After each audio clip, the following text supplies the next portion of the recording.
We have made progress in our transition to living with COVID, but there's still some way to go.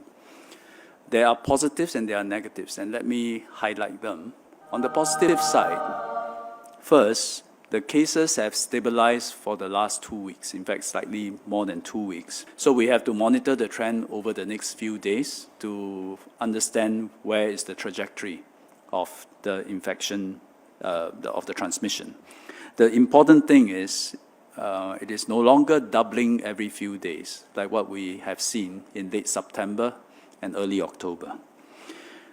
But the top line of infection numbers are actually less important.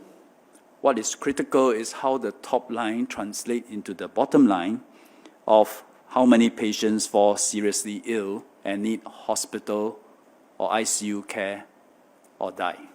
That leads me to the second positive, is that there is now a higher percentage of infected persons with no symptoms or mild symptoms. This percentage used to be about 98%. It has now risen progressively, and now is, over the last 28 days, the percentage is now 98.6%. And the remaining 1.1% needs oxygen supplementation, 0.1% needs ICU care. So a smaller percentage of patients are becoming severely ill, and that is a good positive trend. Third positive is that amongst the seniors 60 and above who are vaccinated, the number getting infected has been falling. At its peak, which is early October, we get 1,000 vaccinated seniors being infected in a day, 1,000. Yesterday, this has fallen to 279. We think this is a combination of a few factors. One, seniors, they are cutting back on their social activities. Second, and I think is a major factor, is because of the boosters they have been receiving, which is fobbing off infections. Now let me talk about some of the negatives that are still around. First negative, there is still no sign of cases falling. This will take time. As more people get boosted, as individuals who are vaccinated catch the virus and experience only mild flu-like symptoms, the antibodies and the immunity in our society will build up over time. Second negative is that our hospitals and healthcare workers continue to come under pressure. Our 2,000 isolated rooms are 81% filled. Queues have formed for COVID and non-COVID patients needing hospital beds in certain hospitals. We have stood up 207 ICU beds. 71 are occupied by patients who are intubated.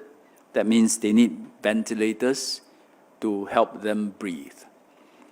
They stay an average of 15 days, but the longest, they stay up to a month. So the workload on healthcare workers and hospitals is therefore very significant. Third negative, the number of infections amongst unvaccinated seniors aged 60 and above continues to be high. So this is in contrast to vaccinated seniors, where the numbers are falling, but for unvaccinated seniors, the infection numbers continues to be high.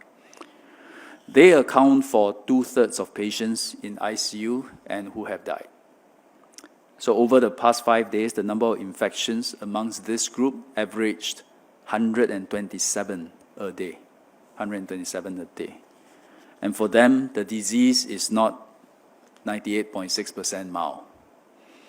For unvaccinated seniors in their 60s, our data show 1 in 4 will require oxygen, ICU care, or will succumb. The risk go up to 1 in 3 for those in their 70s, 1 in 2 for those in their 80s or older. Once an unvaccinated senior is on oxygen, more than 1 in 5 will go on to need ICU care or die. Our hospitals and healthcare workers will need the help from the rest of Singapore to keep caseloads steady, not overwhelm the system, so that we can continue to do our best to give proper medical care to all patients, COVID and non-COVID.